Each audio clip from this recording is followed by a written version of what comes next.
Freshwater Ecosystems class.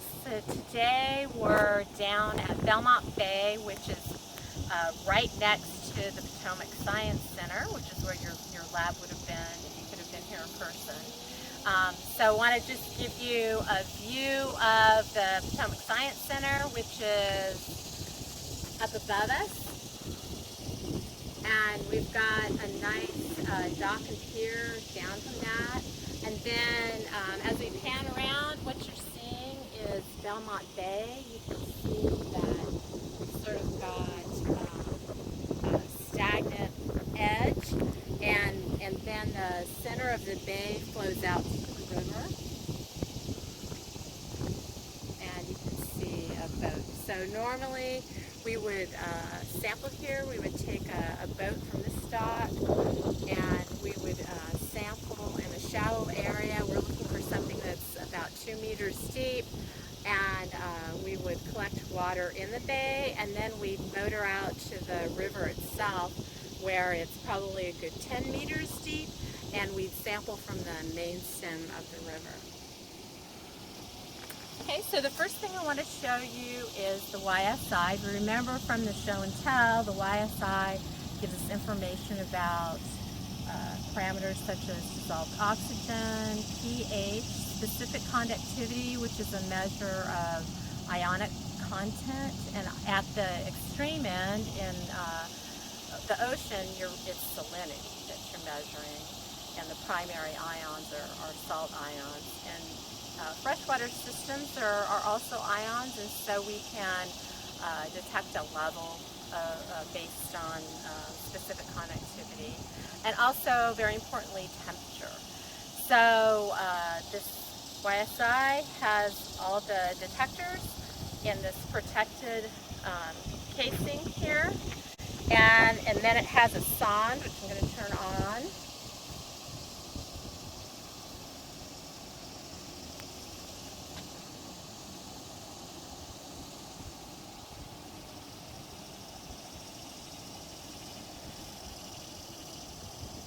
Okay, and you can see the sonde. You can see that the sonde has dissolved oxygen, pH, specific conductivity, and temperature. Check what else it might have. It also has depth and NTU, which is a measure of turbidity. We don't use that in this class. We instead use light meters to determine water clarity. Okay, so I'm going to put this puppy in the water and we'll see what we get. I want to make sure the detectors are fully submerged.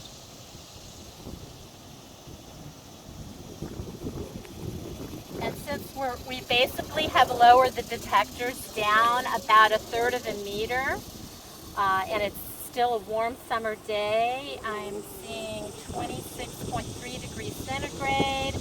I'm seeing 71% dissolved oxygen, which is interestingly low, but you can see that there's a lot of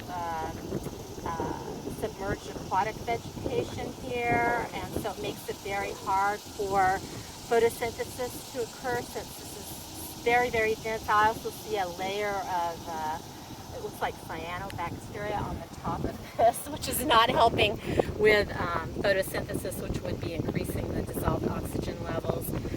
In milligrams per liter, I'm seeing 5 milligrams per liter, and you need at least 4 to support fish.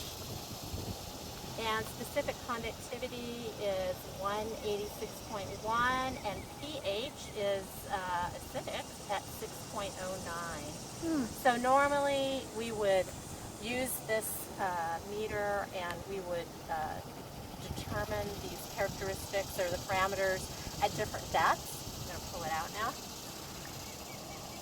In Burke Lake, we would go down every 2 meters from the surface. Oh, sorry. Oh, no, okay. Sorry, can you restart that sentence?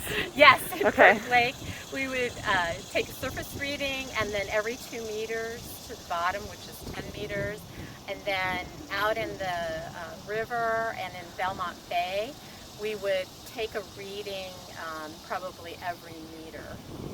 Okay?